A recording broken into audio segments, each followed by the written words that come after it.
Dios les bendiga, hermanos. Sean todos bienvenidos aquí a la casa de nuestro Dios. Le damos gracias a Dios por permitirnos una vez más estar aquí reunidos para alabar y glorificar el nombre de nuestro Dios. Le damos también las gracias a todos aquellos que se van a agregar ahí en las redes sociales con nosotros. Le damos gracias, Señor, ¿verdad? Porque aún podemos predicar la palabra a través de las redes sociales. No podremos ir a muchas partes, pero gracias, Señor, por las redes sociales que nos permiten esparcir la palabra de nuestro Dios. Y bueno, vamos a abrir ahí nuestras Biblias en el Salmo 127 y vamos a darle lectura a este hermoso salmo que dice: los hijos son herencia de Jehová. Y bueno, nosotros somos el regalo de Jesucristo, todos los creyentes, todos los lavados con la sangre de Jesucristo somos ese regalo. Así que vamos a darle lectura todos juntitos con la autoridad del Padre, del Hijo y del Espíritu Santo. Dice: si Jehová no edificare la casa, en vano trabajan los que la edifican. Si Jehová no guarda la ciudad, en vano vela la guardia. Por demás es que os levantéis de madrugada y vayáis tarde a reposar, y que comáis pan de dolores, pues que a su mano dará Dios el sueño. He aquí herencia de Jehová son los hijos, cosa de estima el fruto del vientre, como para así son los hijos habidos en la juventud. Bienaventurado el hombre que llenó su aljaba de ellos, no será avergonzado cuando hablare con los enemigos en la puerta. Bonito salmo. Dice: si Jehová no edificare la casa, en vano trabajaríamos. Y bueno, gracias, Señor, que Él es quien nos edifica, Él es quien nos enseña a través de su palabra. Qué bonito es que tuvo ese cuidado y a pesar de que sabía que un día Jesucristo iba a volver otra vez a Él, pudo dejar todo esto escrito para que nos guíe y nos enseñe. Y bueno, vamos a orar, hermanos, para poner en las manos de nuestro Dios este servicio y que sea nuestro Dios ministrando a cada uno de nosotros. Allí. Padre, te alabamos en esta hora y te damos gracias por tu presencia. Gracias por el perdón de nuestros pecados. Gracias por lavarnos en la preciosa sangre de tu Hijo Jesucristo. Gracias, mi Señor y Dios, por todo lo bueno que tú has sido para con nosotros. Te damos gracias por este hermoso amanecer. Te damos gracias por permitirnos llegar con bien hasta este lugar. Y Señor mío, estamos aquí para poner este servicio en tus manos, para que seas tú hablando a cada uno de nosotros. Sé tú, Señor, ministrando cada corazón. Sé tú enseñándonos a cada uno de nosotros. Y que tu Espíritu Santo esté ahí en cada oyente, para que, Señor mío, podamos ser ministrados a través de tu Santo Espíritu. Oh Dios amado, que tengamos esa disposición de abrir nuestros corazones para que tu palabra entre y sea atesorada en nosotros. Ayúdanos, Padre. Ayúdanos en el nombre de Jesús a que todo lo que hagamos, sea de hecho, sea de palabra, lo hagamos para honrar y bendecir tu nombre. Sé tú, mi Dios amado, quitando todo estorbo, quitando todo aquello que interrumpa, oh Dios amado, y que no nos deje poner atención a tu palabra en esta tarde. Te pedimos en el nombre de Jesús que tú quites todo aquello que nos estorbe, que tú quites todo cansancio, todo sueño, todo aquello que nos impida escuchar la palabra de Dios con atención. En el nombre de Jesús ponemos todo este servicio en tus manos. Yo misma me pongo en tus manos para que seas tú poniendo cada palabra en mis labios y que yo solamente sea un instrumento en ti. En el nombre de Jesús te lo pedimos y te damos gracias. Amén. Vamos a entonar este hermoso canto de adoración. Anhelo conocerte, y que verdaderamente anhelemos conocer a nuestro Dios. El venir aquí es una parte, pero el conocerlo es estar platicando continuamente con Él. Así es como se conoce a una persona, cuando estamos platicando con ellos así continuamente. Vamos a entrar este hermoso canto.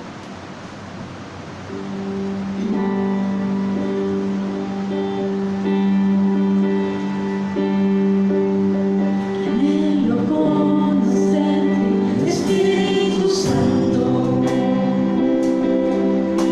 anhelo siempre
como rey.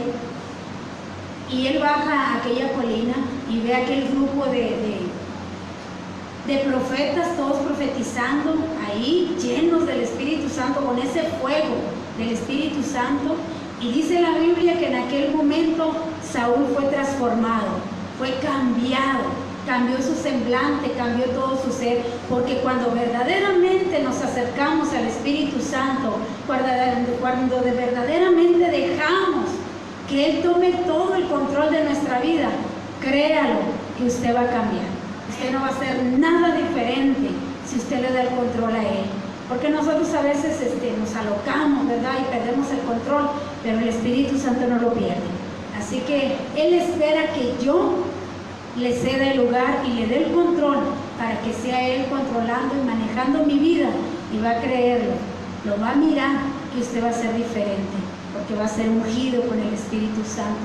Y vamos a entonar este hermoso canto, cuán grande es Dios, y dígale con todo su corazón lo grande que es Él para usted, lo maravilloso que ha sido en su vida. Así que vamos a entonar este hermoso canto.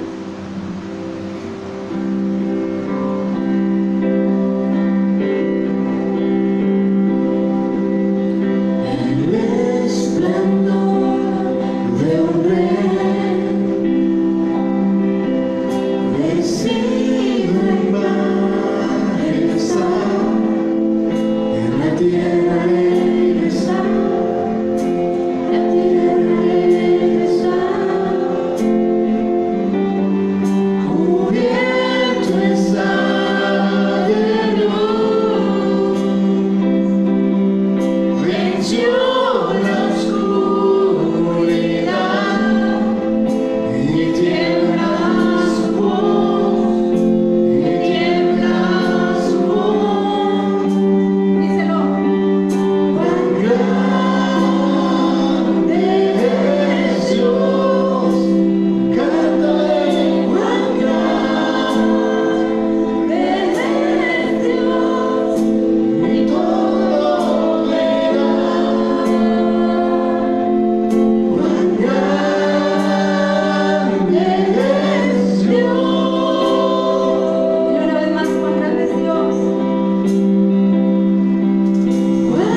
grande. Nadie nos va a amar como nos ha amado Él. Tanto nos amó así que dio su vida por cada uno de nosotros. Estar agradecido con nuestro Dios por lo que hizo por nosotros. Yo creo que todos estamos contentos de que nuestro Dios nos haya libertado. Y le voy a invitar a que abra ahí su Biblia en el libro de Isaías.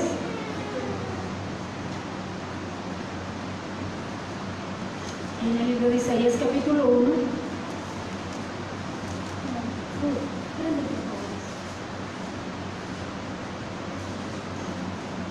Isaías capítulo 1.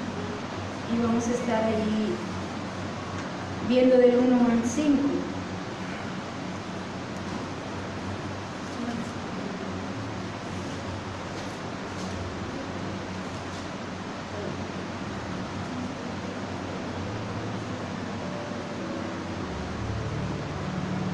Cuando ya lo tenga, indique como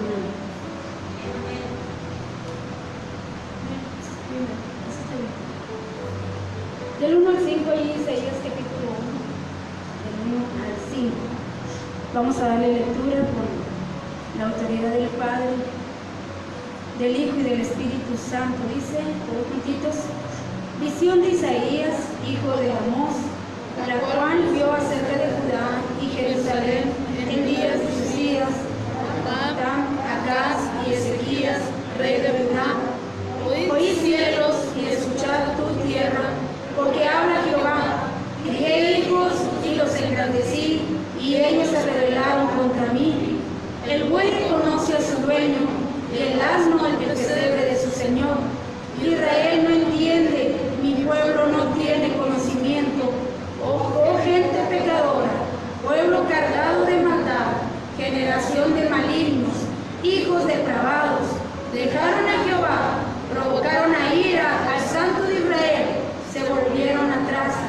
¿Por qué queréis ser castigados aún? ¿Todavía os rebelaréis? Toda cabeza está enferma y todo corazón doliente. Tome sus lugares, hermano.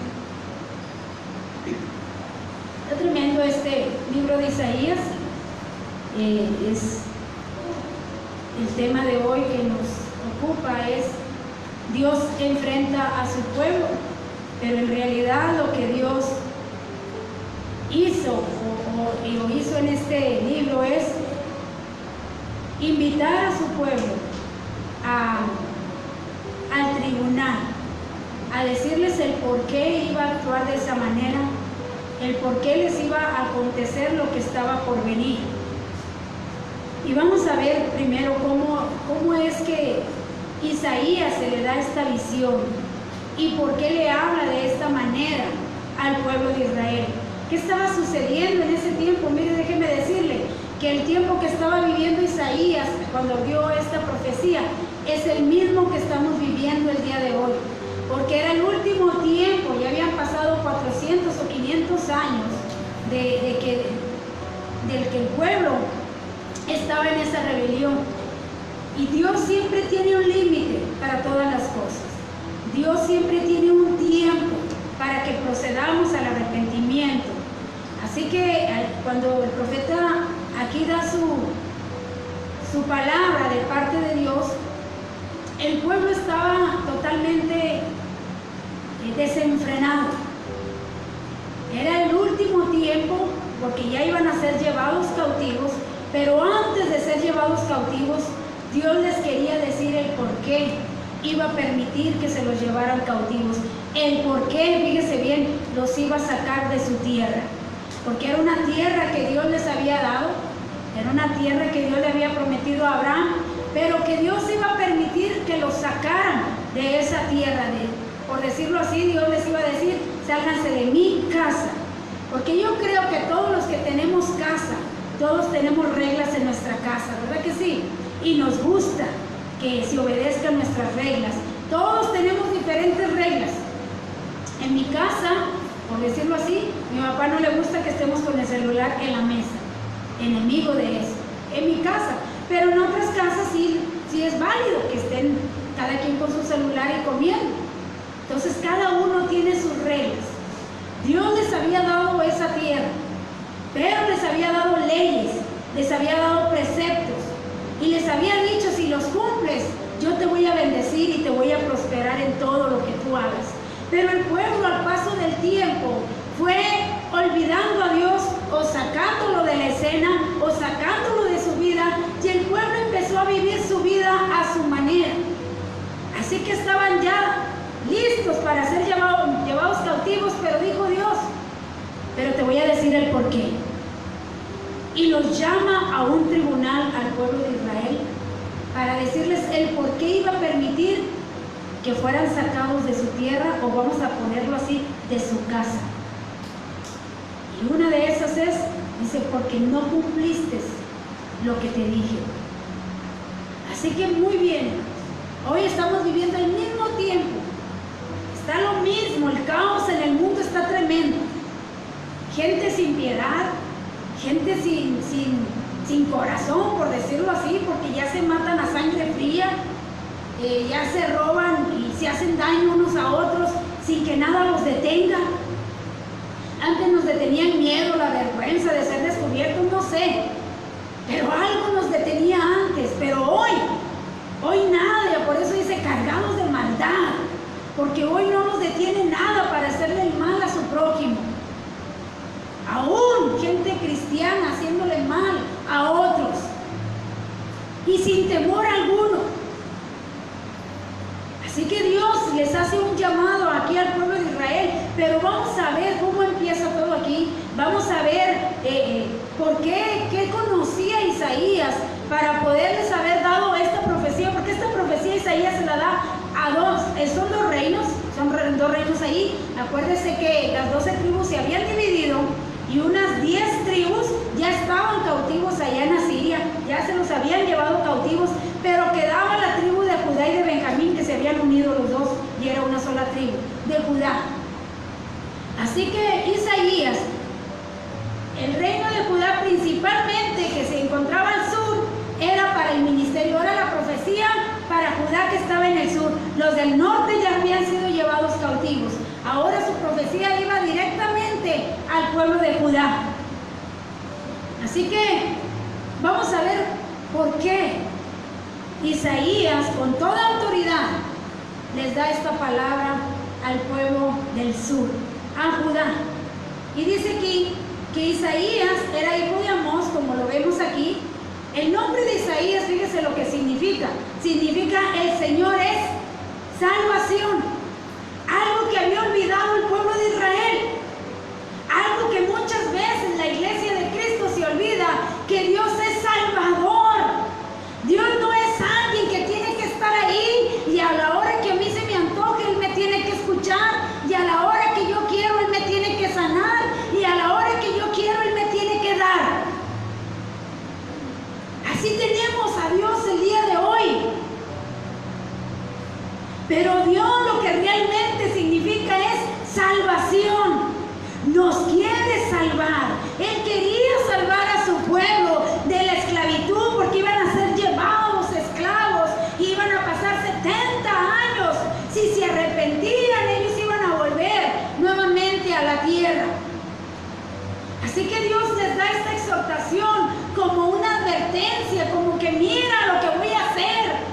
Pero si te arrepientes, tal vez yo pueda retroceder o pueda parar, como nos decía nuestra hermana en su mensaje, puedo parar el tiempo, como lo hizo con Nínive.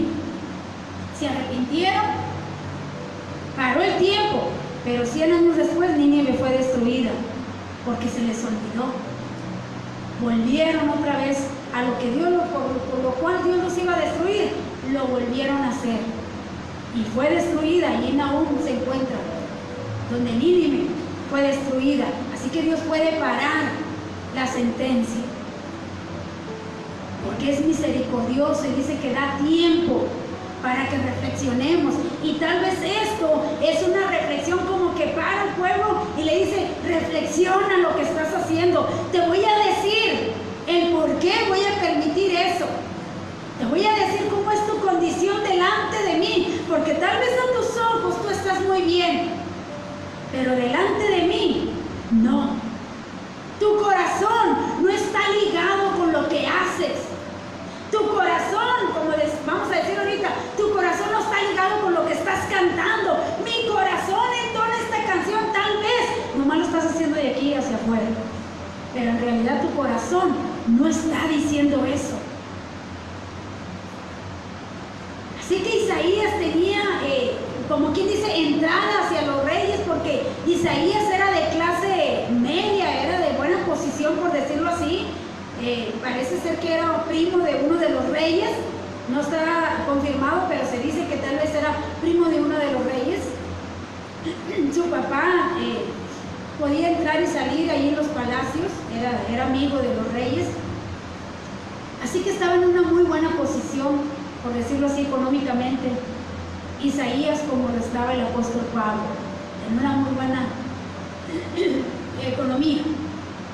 Aunque se conoce más sobre Isaías que sobre la mayoría de los demás profetas, la información sobre él es aún escasa. Probablemente residía en Jerusalén y tenía acceso a la corte real. De acuerdo con la tradición, era primo del rey Josías, aunque no existe evidencia que apoye esta opción. Pero tuvo contacto personal con menos dos reyes de Judá que fueron descendientes de David, que son Acaz y Ezequías. Usted puede ver allá a Isaías advirtiéndole a Ezequías y diciéndole: arregla tu casa porque morirás. O sea que podía entrar al palacio, porque dice que iba por el patio del palacio cuando regresa y a decirle a aquel rey que siempre no va a morir, que Dios le ha concedido 15 años más, que fue para su ruina. Porque después de esos años que Dios le añadió, él vio la caída de su reino. O sea que mejor le hubiera sido haberse ido cuando Dios le dijo: prepárate, a ver después su reino caído. Pero ese era Isaías, quien cuando tenía una palabra de Dios iba y enfrentaba a la persona con su pecado.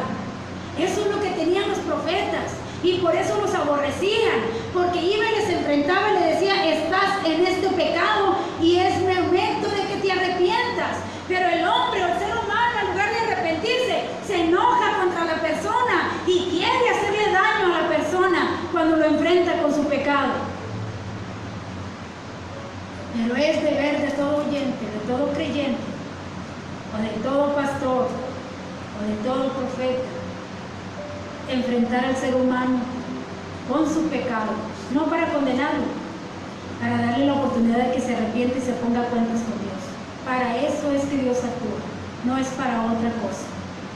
Y Dios le había dado tiempo a este pueblo de que retrocediera.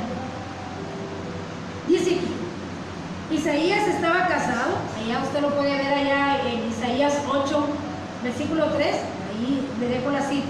Tuvo 2 hijos.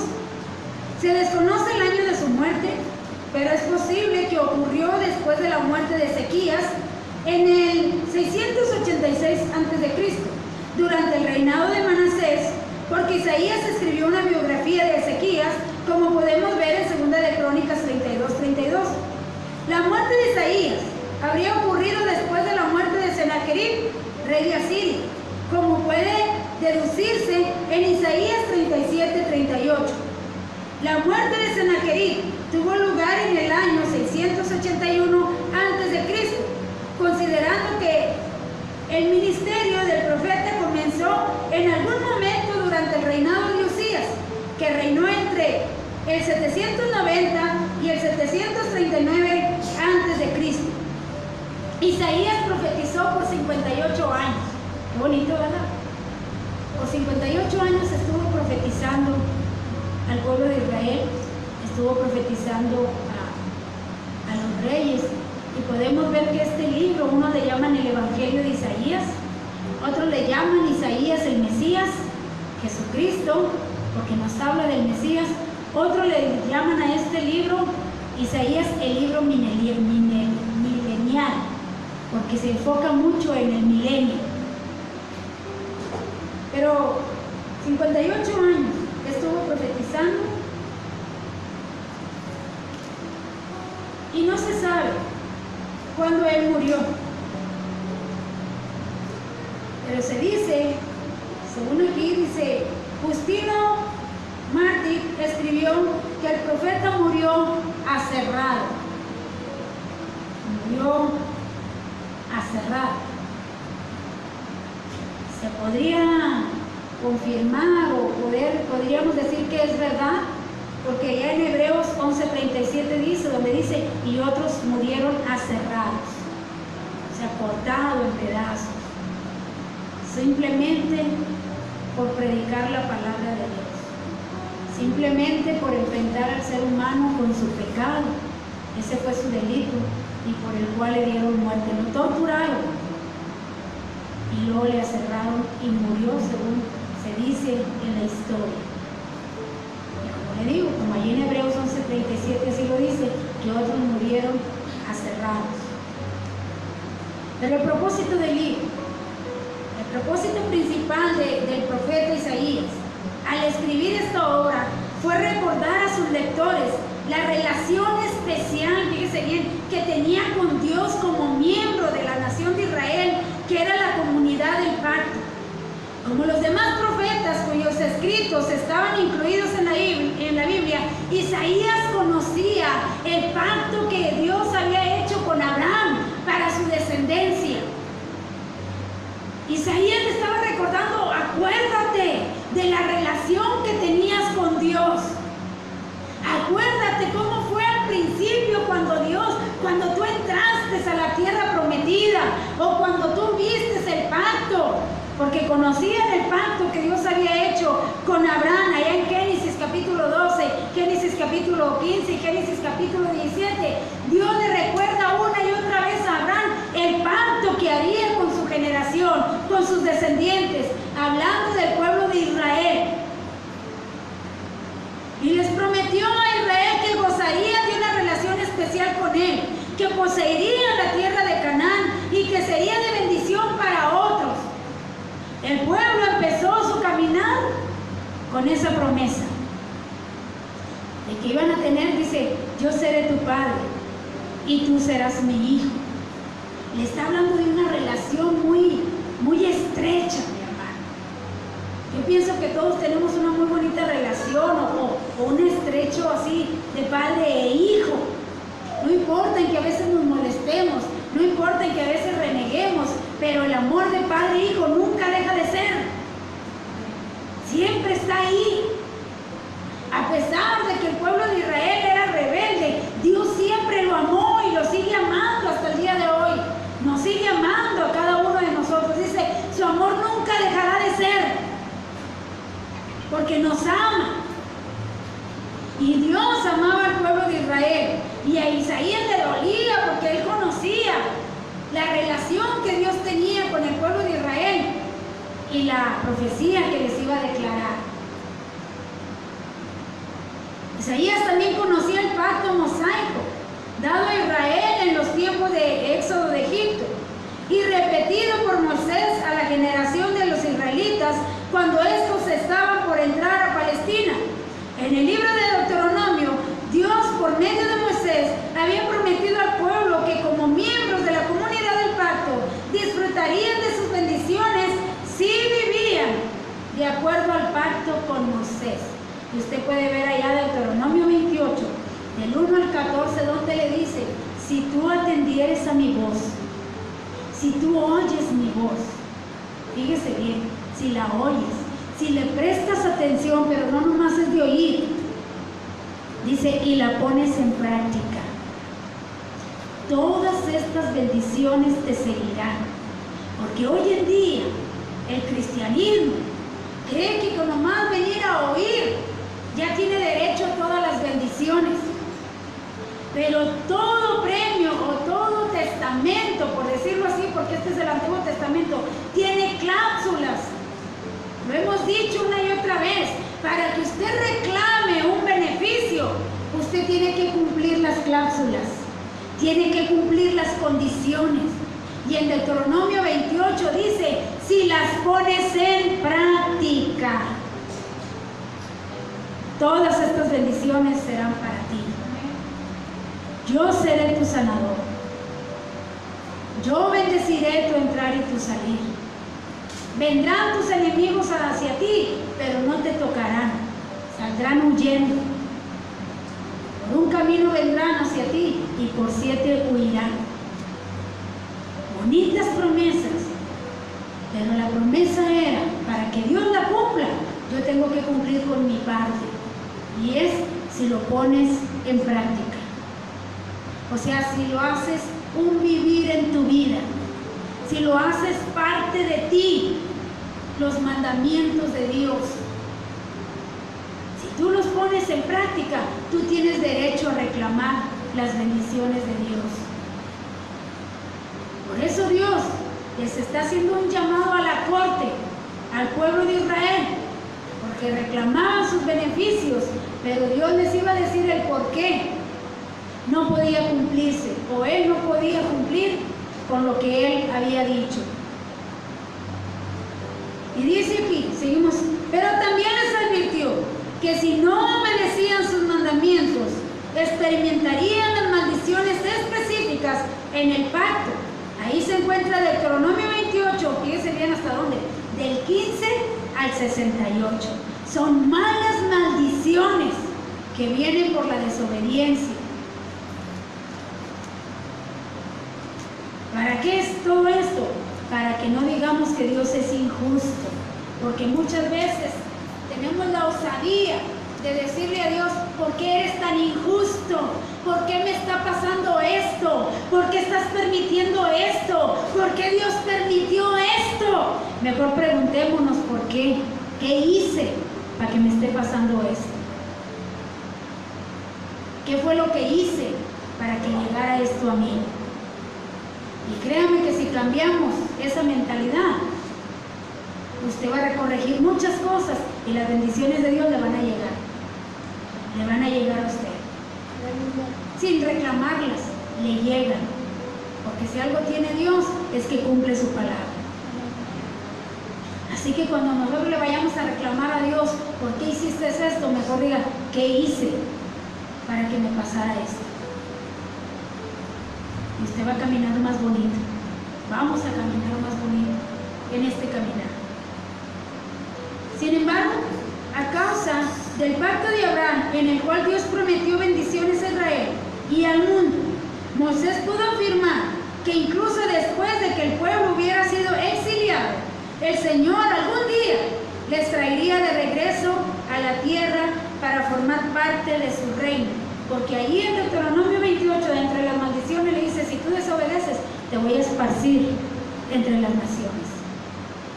Te voy a esparcir hasta que reconozcas que yo soy tu Dios y que no hay nadie fuera de mí. Ahí lo vamos a ir viendo en el libro de Isaías. Eso se encuentra ahí en Isaías 52. Así que Isaías apeló al pueblo de Judá para que restablecieran su relación con Dios. Le recordó a su generación su vida pecaminosa y les advirtió de las consecuencias que vendrían sobre ellos. Isaías era consciente de que Judá estaba destinado al exilio, así como le había sucedido al reino del norte. Su profecía entonces estuvo dirigida en dos grupos de personas. En primer lugar, a la gente de su generación que se había apartado de las obligaciones del pacto incluidas en la ley de Moisés, y en segundo lugar, a la gente de futura generación que viviría en el exilio. El primer grupo les llama a que regresen, el primero que les llama a que regresen a la obediencia y a la santidad, a la vida santa. Y este tiempo, hermanos, aquí está hablando de la gracia de Dios. En este tiempo que estamos viviendo de gracia, Dios nos hace un llamado a la obediencia. Dios nos hace un llamado a que volvamos, como dice ahí en Apocalipsis, vuelve a tu primer amor.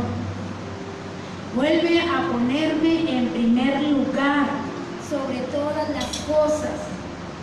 Que yo sea tu prioridad. Que yo sea lo primero que hagas.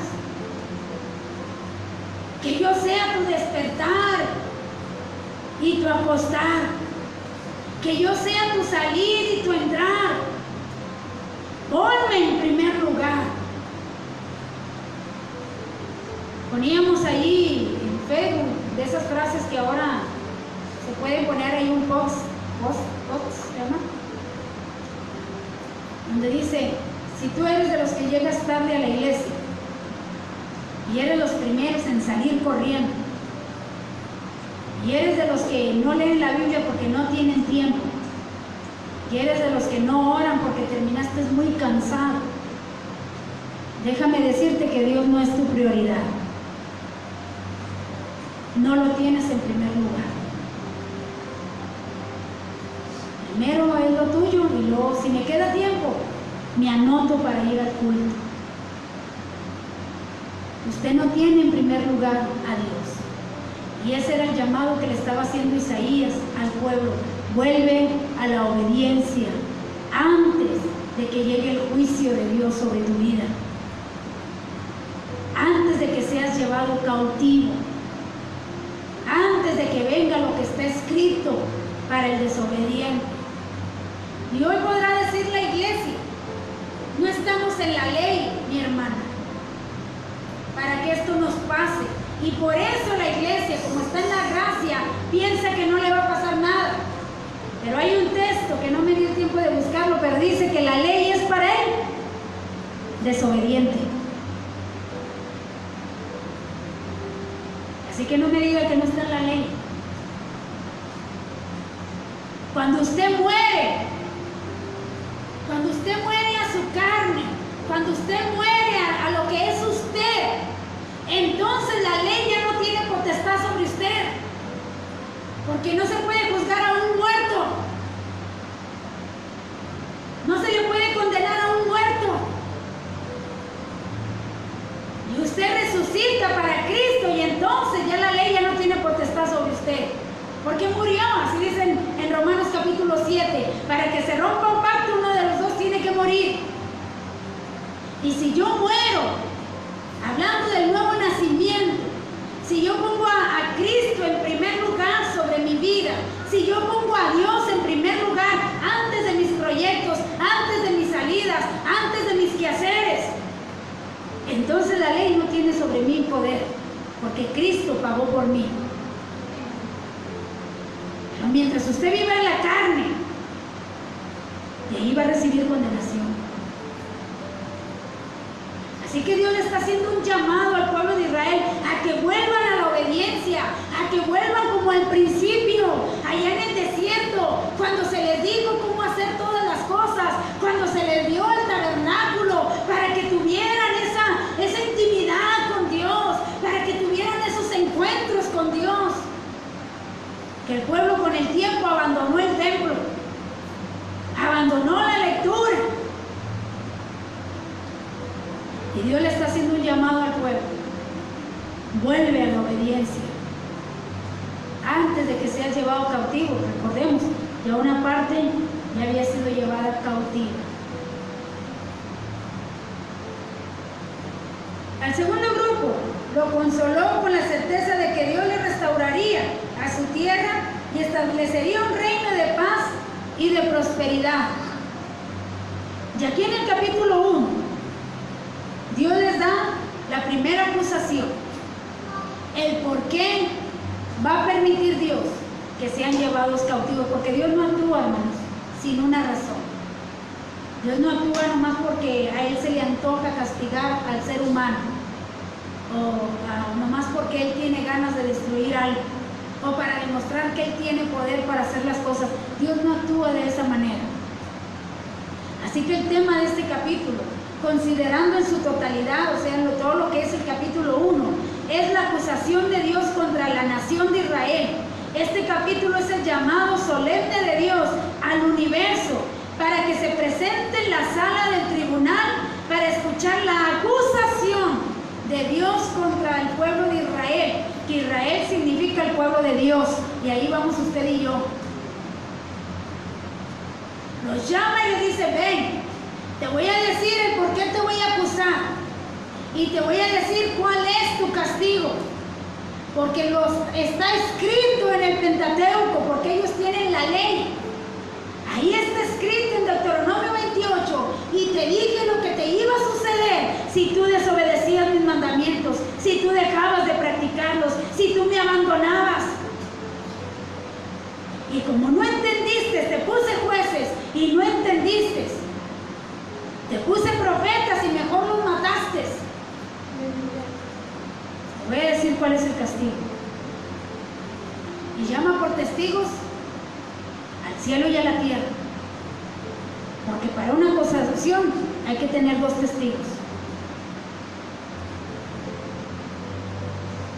Isaías vio que en la época de tensión, en muchos aspectos, fue un tiempo de crisis en la historia del mundo. Fíjese, está hablando del tiempo de Isaías, pero dígame si no es lo que estamos pasando el día de hoy. Fíjese bien qué estaba sucediendo en el tiempo de Isaías. Sucedieron eventos que conmocionaban al mundo, juicios catastróficos y cataclismos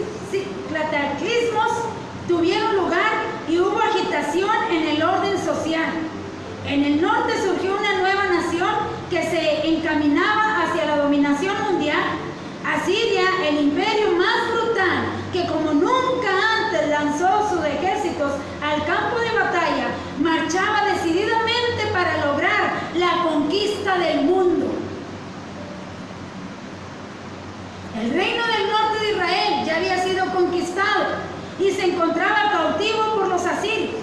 El reino del sur, el de Judá, se encontraba en una condición precaria y un ejército de asirios de 185,000 soldados estaban juntamente afuera de la muralla de Jerusalén, esperando entrar para llevarlos cautivos. Un año allá afuera, buscando el momento para que poder entrar. ¿Sabe qué hicieron primero? Les cortaron el agua para que pudieran salir. Allá en el libro de 2 de Crónicas se debe encontrar todo eso, para que salieran. Tenían hambre,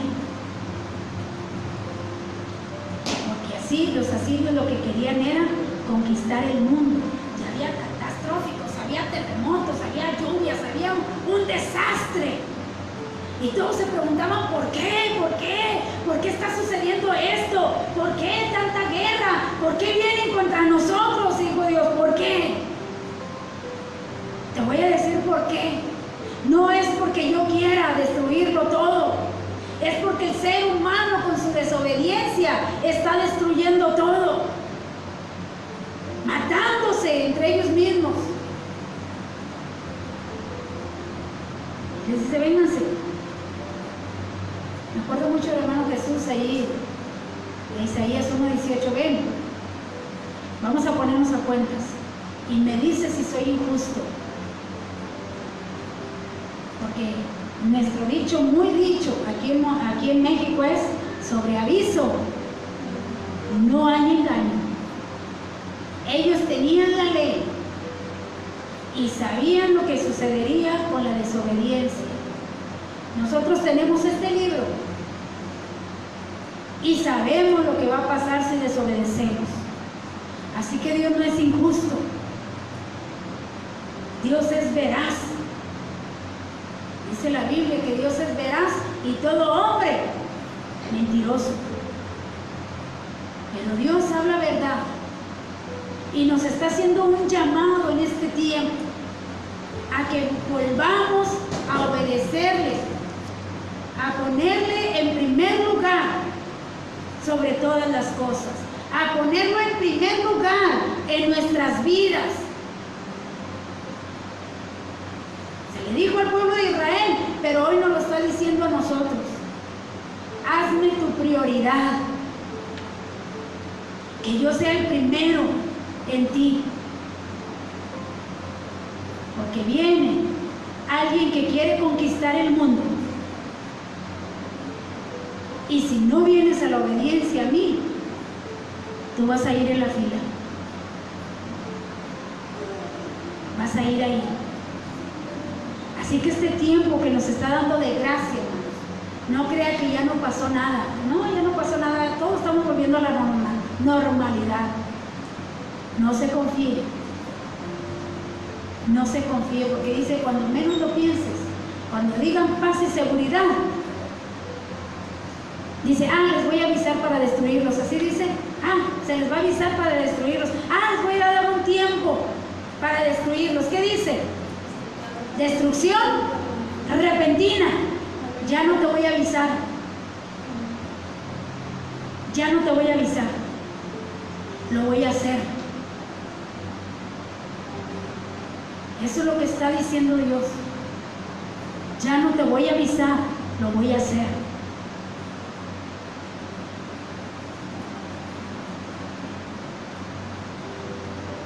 Amén, hermanos. En medio de esta situación desesperada, en momentos de gran incertidumbre, el rey Ezequías entró al templo. Usted se sabe toda esa historia. Entró al templo y se dirigió hacia Dios en oración, porque el pueblo estaba allí y era un gran ejército y venía contra ellos. Y aquel rey entra al templo a implorar la misericordia de Dios. Por eso, mi hermano, déjeme, hago aquí este comentario. Hoy que ponían ahí en las redes, cuando abran las iglesias todos vamos a entrar libre. Le decía yo a una hermana, deberíamos entrar de rodillas pidiendo perdón. Arrepentidos. Porque ya teníamos la iglesia como un club. Deberíamos de regresar arrepentidos y pidiéndole perdón a Dios por no darle prioridad a este lugar, por no darle el respeto que se merece a este lugar o a Dios. Deberíamos venir de rodillas y dándole gracias a Dios por darnos una oportunidad más, porque si algo tiene Dios es que es un Dios de oportunidades, es un Dios de misericordia, es un Dios que da tiempo para que reflexionemos. Y deberíamos de regresar así, porque ya no teníamos como una rutina al venir a la iglesia.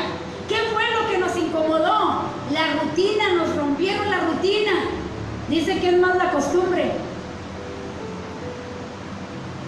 Era ya una rutina, era algo, ¿cómo se dice? Ya programado, ya lo hacíamos por inercia. Y Dios lo que quería es que valoráramos lo que tenemos, que valoremos el estar escuchando su palabra, porque un día se va a quitar de las redes sociales. Dice la Biblia, tendrán comezón de oír y no va a haber quien les predique la verdad. Les van a predicar mitos y filosofías, eso sí les van a predicar, pero la verdad no va a haber quien se las predique. Nos habremos ido con Cristo. Así que Dios le está diciendo esto al pueblo de Israel. Valora, lo está diciendo Isaías, valora todo lo que Dios te dio para estar cerca de Él. Valóralo, cuídalo, como si fuera tu propia vida. Toma este tiempo que nos está dando de gracia y de misericordia para estrechar un lazo fuerte con Dios, para estar así bien unido, de modo que podamos decir como dijo David, vuélveme el espíritu, vuélveme el gozo, porque si no lo haces yo me siento muerto si no te tengo conmigo. Ya quítenle eso al niño. Así que eso es lo que está diciendo Dios. Vuelve al principio, vuelve a mí. En estas páginas dice aquí, Dios está dando al reino, déjeme, me brinqué un poquito, dice, le aseguró que Asiria nunca conquistaría al reino de Judá. El ejército asirio nunca marcharía por las calles. Dios le está diciendo a Ezequías, cuando entró allá en el templo y se dirigió a Dios, la respuesta de Dios es que dijo, no vas a ir, Asiria no te va a llevar cautivo. No va, esos ejércitos no van a andar por tus calles. Asiria no. Le dijo al rey, Asiria no lo va a hacer. Voy a levantar otra. Y va a ser Babilonia quien va a venir contra ti. Levantó a Nabucodonosor. Y con los asirios no. Ellos no te van a llevar cautivo. Eso le dijo al rey. Asiria nunca conquistaría el reino de Israel, de Judá. El ejército asirio nunca marcharía por ahí, pero Dios estaba preparando a otra nación que era Babilonia, junto a las orillas del río Éufrates. Esta nación con el tiempo arrasaría a Judá y llevaría al pueblo al cautiverio, a menos que ellos volvieran a Dios. ¿Se da cuenta? El castigo está preparado, todo está listo, pero a menos de que regreses a mí, eso nunca llegará a ti. A menos de que te vuelvas a mí, nunca vas a ser llevado cautivo. Y eso es lo que le estaba diciendo. He preparado otra nación, pero a menos de que vuelvas a mí, no va a suceder. Dios estaba dando al reino de Judá otra oportunidad. Mira, que te sirva de experiencia. Ya se llevaron al reino del norte, se lo llevó a Siria cautivo. Que te sirva de experiencia que sí lo hago. Así que si te vuelves a mí, no va a pasar eso contigo. Eso es lo que le estaba dando a entender Dios al pueblo. Para establecer la justicia de su causa, Dios la citó en el tribunal en su justicia dio a este pueblo la oportunidad de responder a la acusación, de oír el veredicto y de entregarse a la misericordia, a la clemencia de su corte de justicia. En estas páginas es como si Dios nos invitara a la sala del tribunal para ver si Él es justo y es aprobado para este tiempo y para esta generación en la cual vivimos. Entrar en esta sala del tribunal para ver a Dios en el trono del juicio, en esta escena sensacional. Así que Dios en este tiempo nos invitó a volver a entrar a esta sala. Dice para que pidas clemencia, para que pidas misericordia, porque muy pronto se va a terminar todo. Y te nos ha dado este tiempo para que estemos implorando la misericordia de Dios. Dice ahí a los evangelios, oren, oren, velen y oren, que sean dignos de escapar de todo lo que está por venir. Hoy está la gracia de Dios, hoy está Jesucristo dándonos esta oportunidad, intercediendo al Padre por nosotros. En la mentalidad del sistema del mundo, Dios ha sido removido del trono del juicio, ha sido despojado de su autoridad. El hombre piensa que él puede hacer y deshacer. Es mi vida y yo sé lo que yo hago. Y hacemos a Dios a un lado. Nuestras leyes, nuestros gobernantes han quitado a Dios y han puesto sus propias leyes, haciendo a un lado la autoridad de Dios, como que Él no nos puede hacer nada. Y lo hemos quitado del sistema, lo hemos quitado de la prioridad de nuestras vidas, lo hemos quitado como nuestra autoridad. Queremos hacer y deshacer, pero que Dios nos escuche cuando yo lo necesite. Lo han quitado, dice aquí, de su autoridad, prerrogativa y privilegio real, y de los límites que Él estableció como gobernante moral de su universo. Su nombre ha sido empujado hasta los confines del mundo y tratado como si fuera un exceso de equipaje. Canta, pero ya no pongas el nombre de Jesús, di Dios. Porque como está el Dios de este siglo, como está el Dios del universo, ya no digas el nombre de Jesús. Ya no cantes de lo que hizo en la cruz del Calvario. Canta de tus logros, de tus metas, de tus declaraciones, de tus decretos. Y hasta su nombre lo han quitado. En una ocasión nosotros pedimos un lugar para hacer un evento con los jóvenes. Y nos dijeron, sí se lo podemos prestar, pero no mencionen Jesús. No mencionen religión. Y se los prestamos. Así están en las leyes el día de hoy. Y dice, y en aquel tiempo habían quitado a Dios hasta de sus mentes. El nombre lo habían quitado de sus mentes.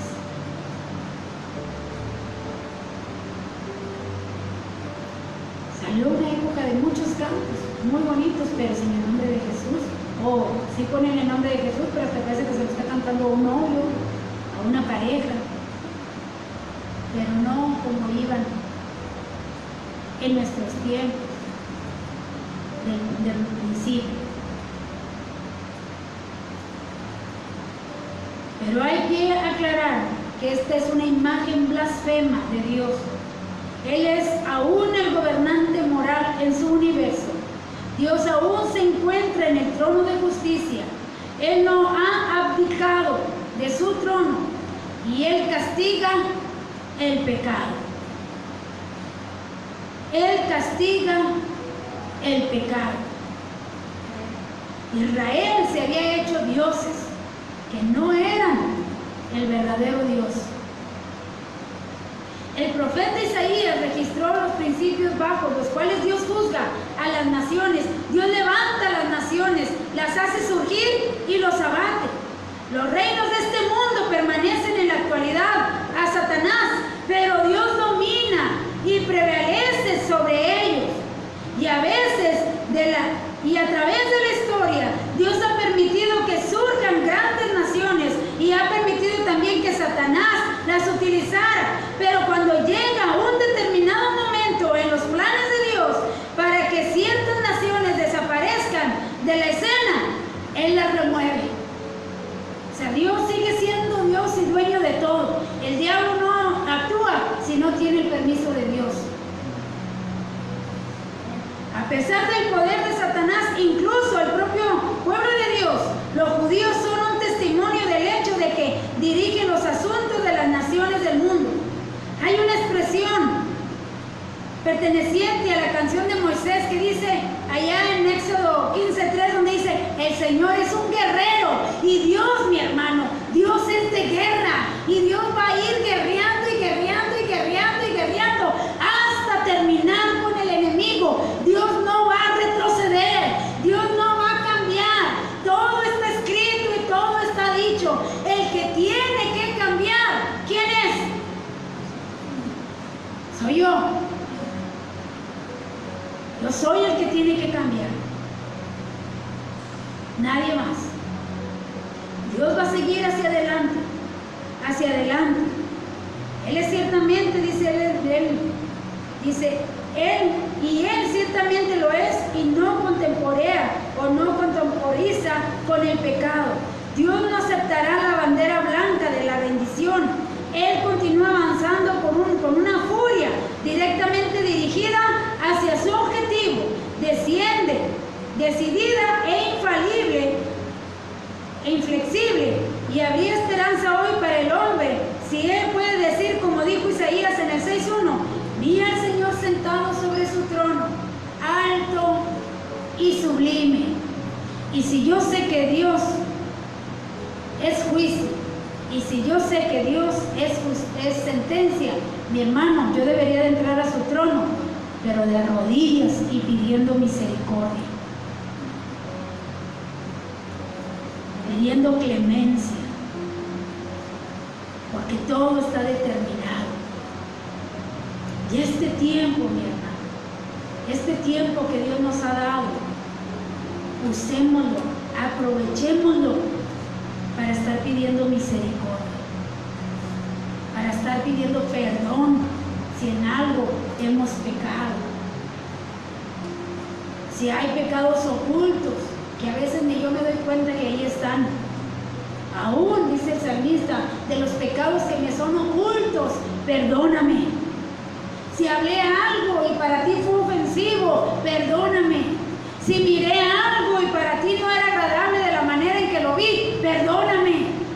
Si toqué algo que no debí de haber tocado, perdóname. Si anduve en un lugar que no era agradable a ti, perdóname. Porque en un abrir y cerrar de ojos, miren, ni nos va a avisar. Va a venir por el remanente. Digo porque aquí en el capítulo 1 dice: nomás por ese remanente no nos has destruido, si no ya fuéramos como Sodoma y Gomorra. Parece que ahí dice en el versículo 10. Es que me estoy adelantando. Así que aquí en el versículo 1 Nos está hablando de lo que observó en esa visión. Visión habla de algo que lo ve así, lo esparce todo, le amplía todo el panorama. Y Dios le dice a Isaías, mira lo que voy a hacer. Así que me imagino que Isaías imploró y le dice, bueno, ve y dile por qué lo acuso y por qué es la sentencia. Así que el profeta se refiere directamente a un pueblo, al pueblo de Judá, y le da el mensaje para que lo tome muy en cuenta y lo reflexione. Dice aquí que fue en los días de Usías, de Josías, Acab y Ezequías. Dice aquí, sin embargo, Usías fue considerado un buen rey. Jotam, su hijo, que le sucedió en el trono, fue también un buen rey. Pero Acaz, el nieto de Usías, fue un mal rey. Finalmente, Ezequías, el último, y al revés, aquí mencionados, de reyes aquí mencionados, fue un buen rey. Él fue el rey que pidió a Dios que su vida fuera prolongada. Y miren lo que dice el versículo 2, ahí es donde entra el juicio, ahí es donde entra el escenario de la acusación de Dios y le dice, oíd cielos, escucha tu tierra, porque habla el Señor, crié hijos y los engrandecí, pero ellos se rebelaron en contra de mí. ¿Qué es rebelar en contra? ¿Qué es rebelión? Rebelión significa levantamiento contra una autoridad o un gobierno, en especial cuando se realiza con el fin de derrocarlo y sustituirlo por otro. Eso es rebelión. Cuando yo sustituyo a Dios por otra cosa. Cuando yo sustituyo a Dios por mis prioridades. Cuando yo sustituyo a Dios por lo que es mejor para mí. Dice, los crié y los engrandecí, los hice buenos, admirables, pero se rebelaron contra mí. Me sustituyeron por todo lo que ustedes quieren, pero no es lo que yo les pedí. Aquí podemos ver que Dios comenzó esta profecía con una forma majestuosa. Y mire, busque allí bueno, yo le voy a leer Deuteronomio 32:1, pero ahí Jeremías 6:19. Aquí podemos ver, dice que Dios comenzó con una forma majestuosa en este juicio, opinión general de Dios contra Judá. Como dijimos anteriormente, fue como si Él estuviera convocando al mundo a la sala del tribunal para escuchar el proceso legal al que sometió a su pueblo.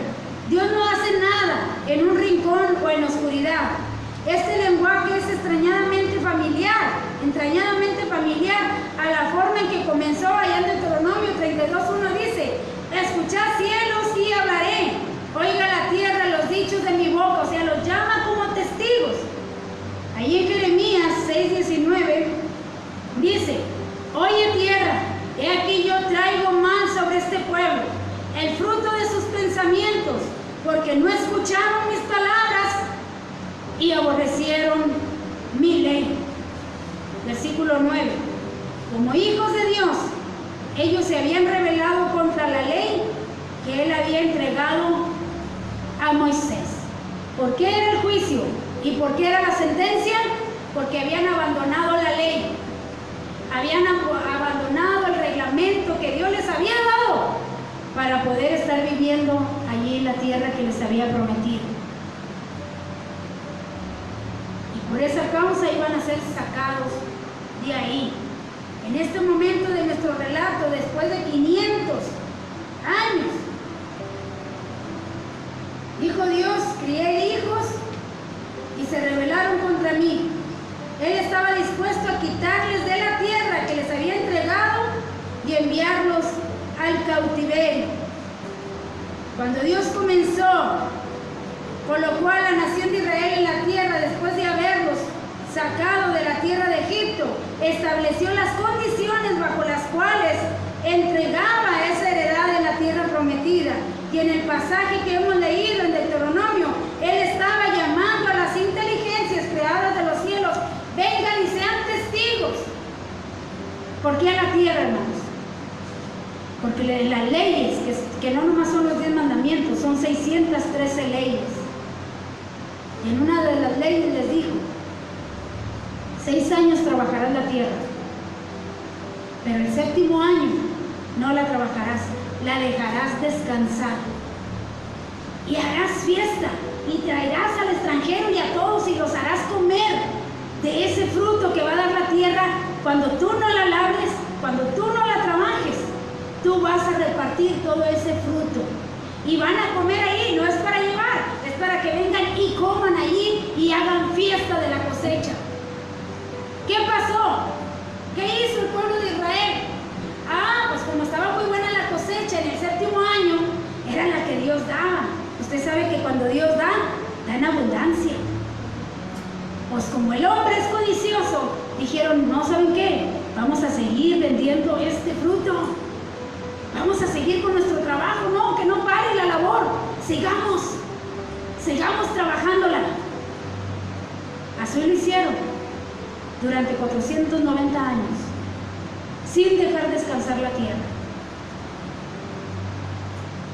Y dijo Dios: 1 año, por cada año que no la dejaste descansar, por cada día que no la dejaste descansar, por cada año que no la dejaste descansar, 1 día por año. Y allí son los 70 años de la cautividad. Dijo: se van de mi tierra, se van de lo que es mío, y me la van a dejar descansar todos los años que no la dejaron descansar. 70 años va a descansar la tierra sin ustedes aquí, por haber desobedecido. Con Dios no se juega, mis hermanos, ni nos queramos pasar de listos. Dele gracias a Dios que estas leyes no están ahora con nosotros, pero como quiera va a castigar la desobediencia, como quiera. Así que los está llamando a que reflexionen.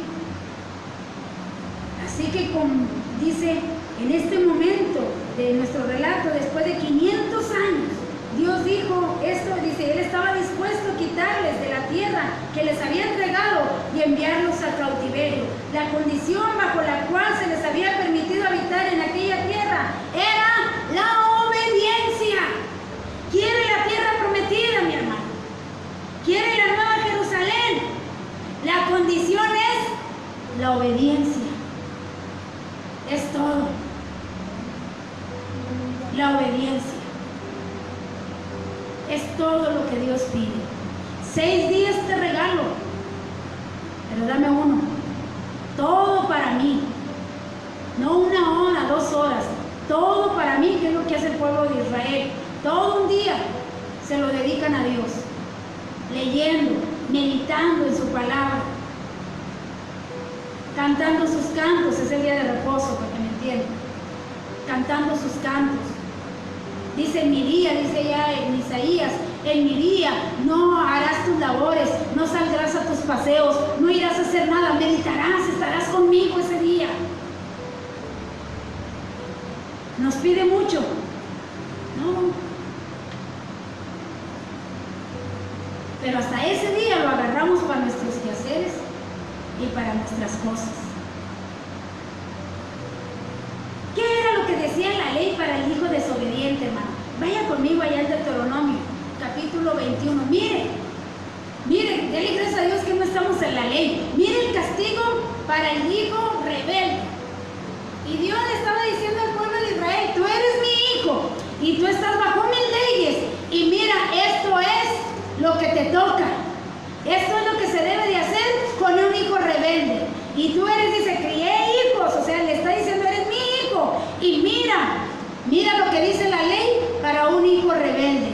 Deuteronomio 21, del 18 al 21 dice: si alguien tiene un hijo contumaz y rebelde, que no obedece a la voz de su padre, ni a la voz de su madre, y que ni aún castigándolo los obedece, su padre y su madre lo tomarán y lo llevarán ante los ancianos de la ciudad, a la puerta del lugar donde viva, y dirán a los ancianos de la ciudad: este hijo no es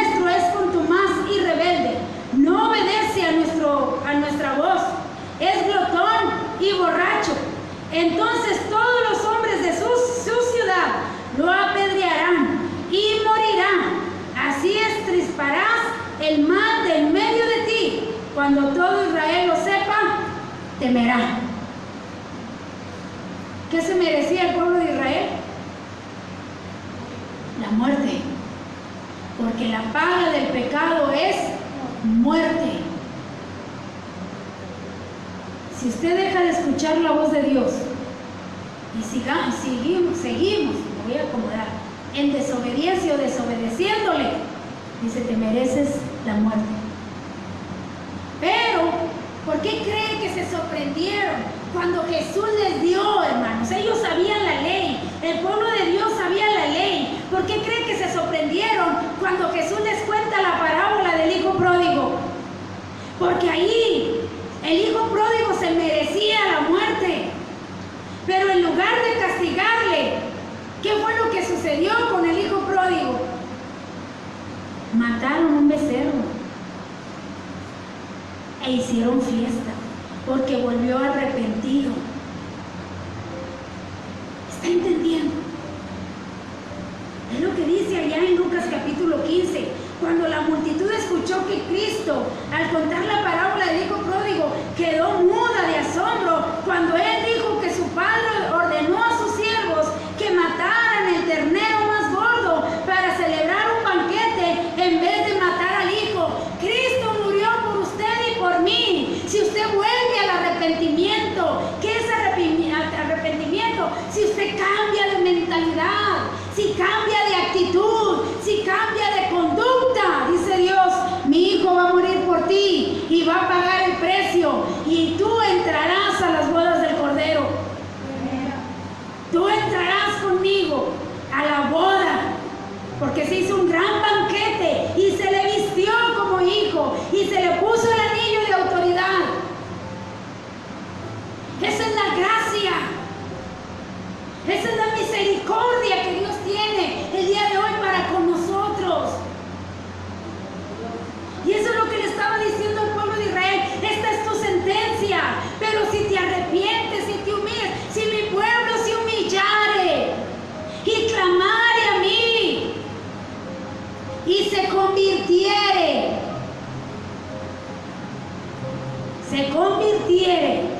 entonces yo le oiré. Porque hoy le quitan eso, nomás dice, si mi pueblo se humillare, yo le oiré, y se convirtiere, yo lo escucharé.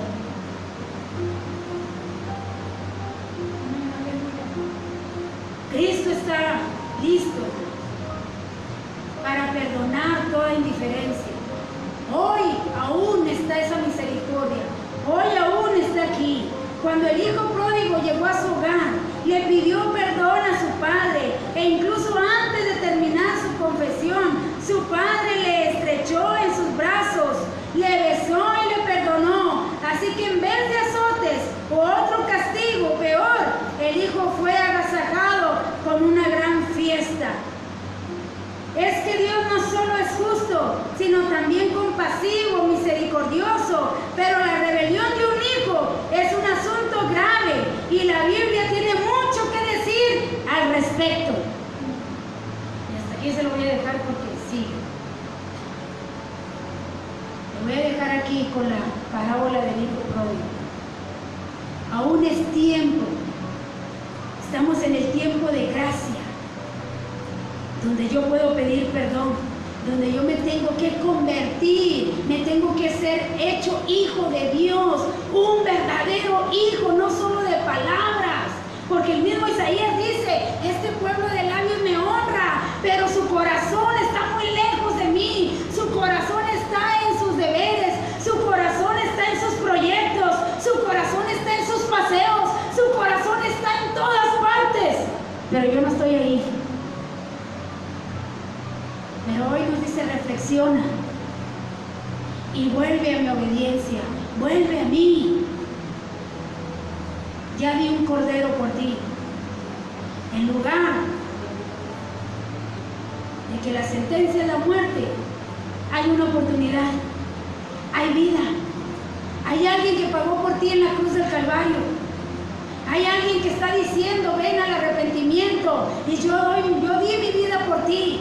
El Padre te está esperando para que vuelvas a casa. En una ocasión le decía a un hermano, le decía yo, vuelva a casa. Dice, estoy yendo a la iglesia. Vuelva a casa. Sí, pues ahí la llevamos, pues ahí vamos. Vuelva a casa. Vuelva a la comunión con Dios. Vuelva a la intimidad con Dios. Vuelva donde Dios sea su prioridad antes que todas las cosas. Vuelva. Y esta es la acusación que Dios da. Nos quedamos en la primera acusación, son 3.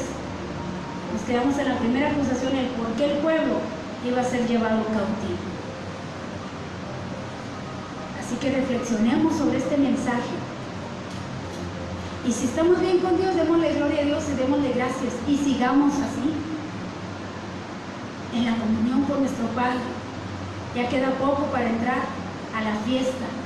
Ya queda poco para estar en el encuentro con nuestro amado. Falta muy poco. Nos quedamos aquí, hermanos, porque el propósito es, aquí está tremendo esto y luego entra otra cosa. Pero vamos a quedarnos aquí para no dejarlo más a medias. Pongámonos en pie, vamos a orar. Y démosle gracias a Dios. Ahí déjalo, te las piernas. Démosle gracias a Dios por lo que nos ha permitido escuchar y que esto sea un mensaje de reflexión, no es condenación. Aún Cristo no viene, todavía hay oportunidad. No es de condenación para nadie, es de reflexión, para que reflexionemos. Dice, mirad, mediten tus caminos. Y si algo está fuera del camino, pues enderezalo. Si algo está torcido, mételo. Al revés, ¿verdad? Si está fuera del camino, ponlo en el camino. Si está torcido, enderezalo. Hoy todavía está la misericordia de Dios sobre cada uno de nosotros. Amén. Padre, te alabamos en esta hora y te damos gracias por tu hermosa palabra, porque no nos estás condenando, Señor. Pusiste al pueblo de Israel como un ejemplo, para que nosotros reflexionemos sobre nuestros caminos, reflexionemos cómo está nuestra vida delante de ti. Si hoy tú nos visitaras aquí en la iglesia, mi Dios, ¿cómo nos encontrarías? Nos encontrarías teniéndote en primer lugar en nuestra vida, nos encontrarías con una relación estrecha contigo. ¿Cómo nos encontrarías tú si te presentaras hoy aquí, oh Dios amado, y nos dijeras, pongámonos a cuentas y miremos cómo está tu corazón delante de mí? ¿Cómo estás tú delante de mí? Padre, que tomemos esta palabra para reflexionar, ahorita que todavía estamos en el tiempo de la gracia, aunque todavía está tu misericordia aquí con nosotros. Que meditemos en nuestros caminos y que volvamos a ti con un corazón contrito y humillado, con un corazón reconociendo que te necesitamos dentro de nosotros, que te necesitamos en nuestras vidas, que, Señor, que sintamos que sin ti nada somos, que tú seas parte de nuestro ser, que tú seas parte de nuestro andar, que tú seas parte de nuestro pensar, de nuestro mirar, de nuestro tocar, que tú seas el todo en nosotros. Te lo pedimos en el nombre de Jesús y te damos gracias. Amén. Amén. Dios les bendiga. Y bueno, hermanos.